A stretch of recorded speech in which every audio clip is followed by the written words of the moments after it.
Had to pick at my nose, picking my nose, picking at my nose. You'd be amazed how much I pick at my nose. Ever since I was a little kid, I was taught by my grandma. And she's a god. She's like, you remember that movie Pocahontas? And the girl Pocahontas is talking to Grandmother Willow. Well, in the world of gods, there really are very, very old grandmothers that are like the wisdom grandmother of everyone, kind of like the father type god to everyone. And, but this one is actually a literal grandma from when I had to pretend to be a literal daughter. And, she taught me when I was young, watch out, dearie. If a booger falls out of your nose, people cannot get more grossed out. So since childhood, I freak out that a moco might fall out. And it's horrifying. You wish people would never talk to you about these things. Why? Because you could pick at your nose all day. I have, and still some weird dry piece of something falls down. And you don't know if it's dry skin or what. Because every now and then when I pick at my nose too much, I get dry skin. You don't know if it's dry skin, what it was, but something still falls out. And you're like, this is why you don't tell us people these things. Like right now, I made a video not too long ago. And you can see that I have little hairs and need to wax. Like, you know, moms and grandmas think they're passing down female wisdom. I swear it's more like neurotic. They're passing down their weird neurotics to us, man. I swear. They all learn as women what you have to do to get the man and just embed it in our heads. It is not always that helpful. Or they learn to not offend the general public. And it's like, oh gosh.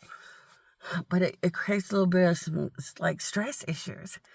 So anyway, I picked up my nose forever, changed my old lady underwear. And I'm at this one. And I stop here all the time because the bathroom's so convenient. So easy, it's right here. And I'm at this one, and it's by the Westfield Mall. I was not smart enough to pay attention to what the name is finally or something. But it looks like I can see that one of the streets is San Gregorio, I think. I can see from here. And it's a cute little park. And it's near the Westfield Mall. Yeah, it's cute. It's got a cute little place for the kids. Fun little places to sit. And I come here whenever I need to just use the bathroom and I don't want to bother. Oh, and I did not. My pumpkin flavored cappuccino blast. But I got my pumpkin flavored cappuccino blast. And I got my wonderful, amazing Jack in the Box. So it was like, I should have used the bathroom when I was doing these things. Because then once I had to go to the bathroom, you're like, oh, but I've already paid for what I wanted. I don't want to go in somewhere else and have to buy something. So then you're like, okay, that's rude. So I'm going to go to the park and be grateful that there are these places called public areas to go to the bathroom. So I run over here to go to the bathroom. Grateful I got my drink ready and I had really good, the Jack in the Box makes some good food every now and then. It comes out so good. Cause I got that chocolate overlay cake. Sometimes it's so dry. This one was so good. Well, when I parked here at this park, it lit up. The whole area lit up. So I have to talk about it. Okay, your name starts with an M. Your name starts with an M. You are highly spiritual. You are picking up on a lot of things. And you notice that this area has depression issues. You're right. This area does tend to struggle with depression issues. And that's what gravitated me towards this park and not some other park in the area. Very good. And you're also really, really fine-tuned. You realize that people wanted me to come here before I ever showed up. Like they were willing, like their heart and soul was like a magnet and they were trying to bring me into the area. Yes. You know, I would totally think or say, my queen, my queen, my queen. And talk to the gods about your gift. Maybe you should build it.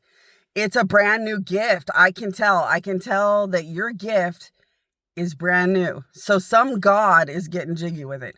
You should really dive into your gift and your powers and what you can do with all of it. Because boy, you are really good at that, lady. Then there's a person and their name starts with I. So there's a person and their name starts with an I. And they want to know about a boy and have been asking so that the next time I come around, maybe I would tell them the answer in their brain.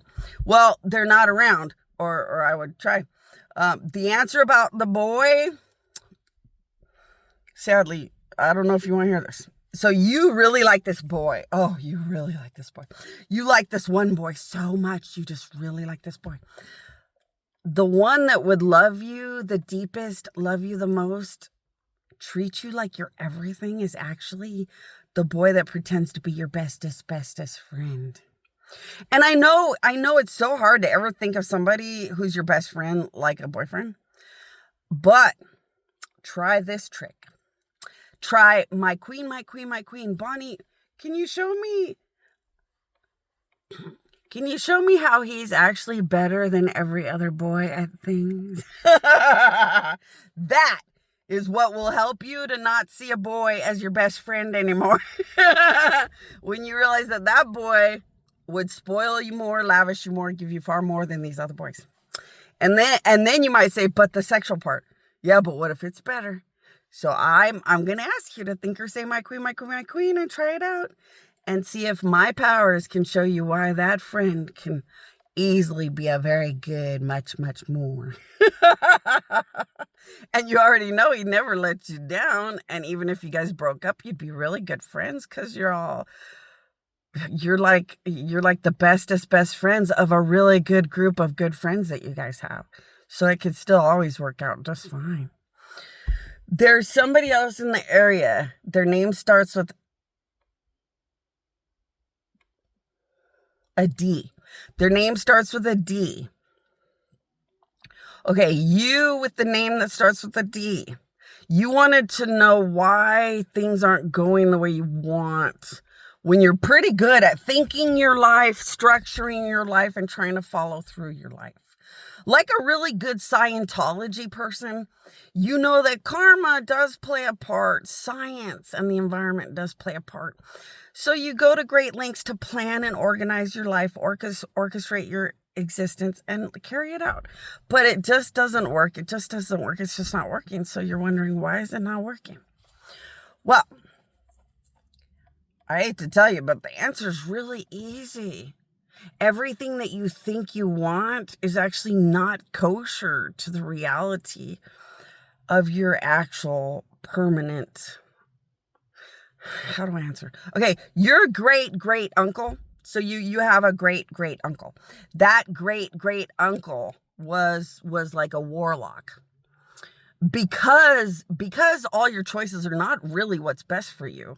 Your great uncle, the warlock, made sure you're like in a cage, and the cage won't let anything work because it's really not what's ultimately the best for you. What I would do is think or say my queen, so I can show you ultimately all the choices that your great uncle would know is really the best choices for you, and let you pick what you feel you'd want to pick the best.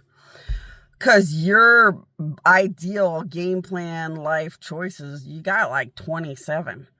So then it would just be a matter of what you feel is best for you, while your great uncle is just happy that it's all the best possibilities for your future. And then there's somebody whose name starts with N. So somebody's name starts with an N, and they were thinking about sex powers. Well, let's get jiggy with it, man. Think or say my queen. Let's start figuring this out. And then somebody said, good morning. I don't know which direction because I was busy changing my oily underwear. But good morning. And whoever said good morning is a very good person. And the person that said good morning often wonders why Jesus and I always have to live so badly and walk the earth so degraded. Well, because most worship the devil which is why the Bible would say, wide is the road that leads to hell. It's easy to get there. But narrow is the road that leads to heaven. It's hard to get there. So most of the world is probably the devil's best friend more than mine. All the time, every time. And the devil's probably more Jesus's enemy than friend. The whole time, every time. So everybody during the days of Jesus really bonded with the devil. Everybody during the days of me bonded with the devil. And you only get to cherry pick when you're Jesus, God, and Bonnie. You get to cherry pick the beautiful and the good and the best things and build a life with God away from the ones who predominantly chose the devil and a different path. And that's why.